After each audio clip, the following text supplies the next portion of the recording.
What is going on, everyone? It is Tyler McKinney back here again. And listen, we're going to go through AEW Dynamite, and whew, am I wore out. Not because of AEW Dynamite, come on, silly. No, it's because I just got done working out. And listen, this episode of Dynamite was just that. Pure dynamite. And so I'm not even going to, give you any type of grades, whatever with it. It was an A. If you haven't watched it, you need to watch it. Do yourself a favor. Listen, there are about a few things that you need to know from AEW Dynamite this past evening, and so those are the things I want to go over real quick. Listen, it was a power-packed show. It just moved right on along. Things were great, and there were a few misses here and there. The whole thing with Penta and Cody didn't really end up really weird. It's kind of continuing on the whole nightmare family breakup thing, QT Marshall, all of that type of a thing. But when you look at it, we got introduced to the Pinnacle. That is right.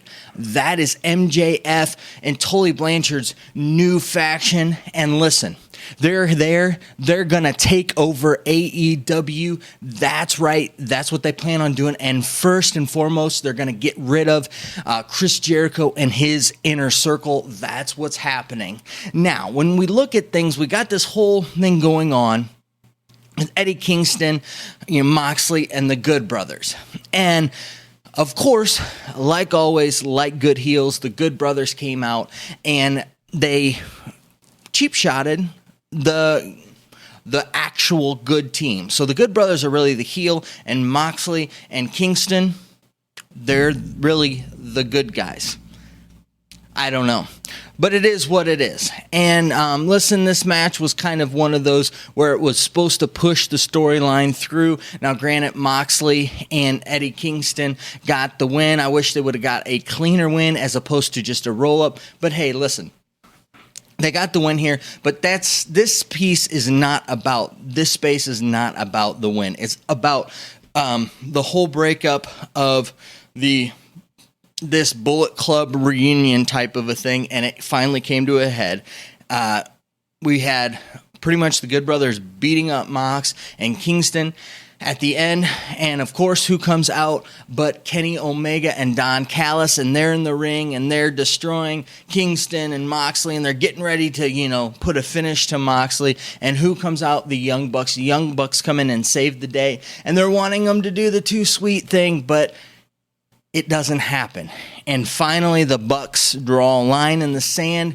We are good guys. We're going to stay on the good guys side. And we have the Good Brothers and Kenny Omega and Don Callis on the heel side. And that's how we're left, is that they're now divided into official heels and official faces, good guys. And that's where we stand with, those two. We got to see Jade Cargill in this, and she looked good as well with it. We had Darby Allin and a lot of stuff. Team Taz isn't working as a team right now. It looks like Brian Cage the Machine is going to be going off on his own, and we'll see where this leads to. It's interesting. Lance Archer again is out this week and telling everybody he's going to murder everybody. That's how he's been doing it. That's what he's going to continue to do. It's starting to get a little bit old, like the whole segments with Sting. Sting's going to talk, but he actually really doesn't ever talk. It just is an opportunity for everybody to come out and to interrupt him. And speaking of Cage, we had Christian Cage come out tonight, and Christian Cage told us that he is coming right for you, Kenny Omega, and that he is going to work harder than everybody. He is not going to be a workhorse. He's going to be the workhorse in the AEW locker room, and that he is going to show everyone what it means to be, the true champion, to be work harder than everybody, and that's what he's here to do. Now, it's going to take him some matches. He's going to get some matches, and to tune him up, get him all ready. But he's coming for Kenny Omega. Listen, I like this. I think that this is great, and give him some time to finish kind of this whole Bullet Club reunion. Let Kenny be the belt collector. Then you have Christian Cage coming on in and taking the belt from him. And I think he would be a really good champion for us, a nice champion to move into after we get done with these Kenny Omega storylines with the Good Brothers, with Impact Wrestling, the belt collecting, the Young Bucks, all of that thing. We can package that all up nicely. I think that'll be good. Now, turning our minds back to Darby Allin.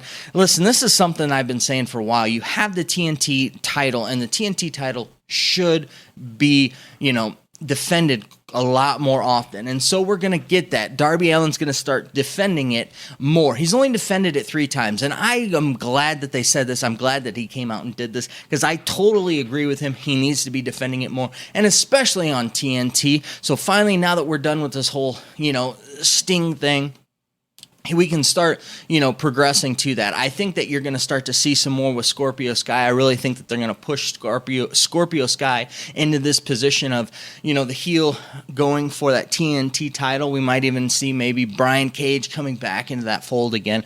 But the first shot is going to be John Silver's, and I think that this is fantastic.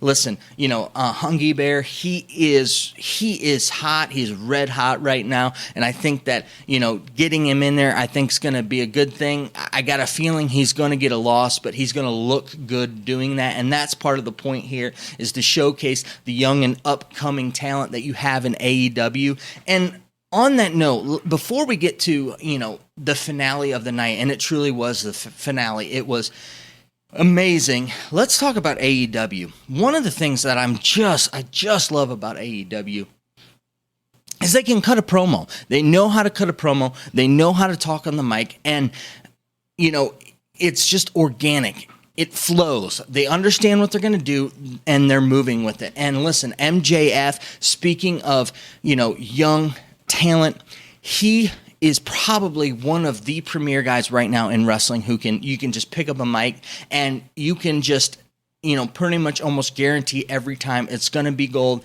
And he did it again this time. He knows how to flow with it. And listen, he said it.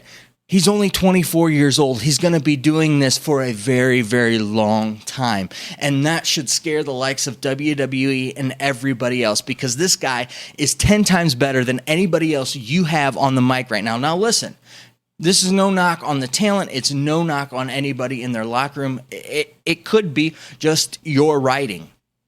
But you take him, and he can hold. No one out there besides the AEW roster can really hold a candle when it comes to cutting promos like MJF does. He just does so good. And they've got so many other ones. I mean, Moxley does a fantastic job. Him and Eddie Kingston, I thought it was great the way that those two cut a promo together. I'm really digging what they've been doing with it. I mean, you got Don Callis. Don Callis knows how to cut a promo. I mean, everything with this, I think, has just been fantastic. So, going good, going great. Now let's go to just the cherry on top, what made this night special, and that was, believe it or not, it was the lights out match between Britt Baker and Thunder Rosa, and they put on a show. Listen, this is not just a good match or anything like that. This was a great match. This is one of those matches where as it started and as it progressed, it just drew you in. And by the end of the night, the funny thing is that Britt Baker's the heel, and yeah, you had Rebel, Don't Call Me Reba, getting into the match constantly. But as things went on, Britt Baker, broke open Thunder Rosa, but Thunder Rosa broke open Britt Baker, and blood just started pouring out of her head. And listen, as the match went on, Britt Baker was the one who took the bumps. She was the one that came out and said that I'm going to be the one that's going to, take the bumps in this match. And she really put over Thunder Rosa, and it really showed. And it was crazy because at the end of the match, Thunder Rosa got the win, but it really was about Britt Baker and what she did with the tacks, with all of the moves that Thunder Rosa did to her on tables, ladders, what she put her body through and continue to go through. She probably did over half of the match with a complete crimson red face because she was bleeding so much. Her blood was everywhere, all over. And, you know, in this day and age, you know, having blood all over the place, was a bit interesting to see, but I loved every minute of it. I thought this was a great match. This is going to go down in history, seriously, as one of the premier women's matches of all time. I truly think so. Those two really put their bodies on the line, and especially Britt Baker. Britt Baker looks really, really good after this. I mean, this is going to really ratchet her up. Now, I don't know if this is going to move her out of TV for a little while, and then they're going to bring her back into the title fold. She needs to be in the title fold. I've been saying that for a little while. All of the stuff that she's been doing, it looks like they might maybe move Thunder Rosa into there and do that. But Britt Baker did a fantastic job. I can't say enough about this match, and it just, if you haven't seen it, you need to do yourself a favor and you need to watch this match. And I know it's a death style match, but it really, at the heart of it, it's pure wrestling. And, you know, it's not a bunch of this gimmicky stuff just to beat, you know, each other senseless. They truly wrestled, and just to see how they did everything, and how they brought it all together, how they told a story through their match, and how it really, this whole, you know, feud between the two that's been brewing finally came to a head, and it truly did deliver. AEW delivered tonight on St. Patrick's Day Bash. They did a fantastic job. Now, listen, we didn't hit on everything, and we'll dive more deep into what my speculations are, what I think is going to happen going forward here. But what you need to know is AEW right now, fantastic. Great wrestling. It was an amazing show, and I can't wait to see what they have in store for us coming up. It's kind of where it kind of stinks, because right now we've got kind of Monday, Tuesday building up to Wednesday, and then the week's going to fall off here, and we're going to have to wait another week before we get more with it. But listen, like I said before, it's an A show. It was great. It was fantastic. I loved every minute of it. It just shows why I love AEW and everything that they do. That last match, I mean, I would give it an A+. There weren't a whole lot of things to really complain. Yeah, they missed a few beats here and there, but when your body's in agony, when you've got tacks sticking out of you, when you're going through tables, chairs, ladders, it was perfect. The passion that they had with it, they put their bodies on the line. Like I said, I can't say any more about it. Loved it. Question, as always, is what do you think? I'd love to hear your thoughts. Give me some comments down in the comment section. Let's continue the conversation on down there. All right, guys, I know that you're busy. I know that I'm busy, so let's get on out of here. You have a good night. Bye.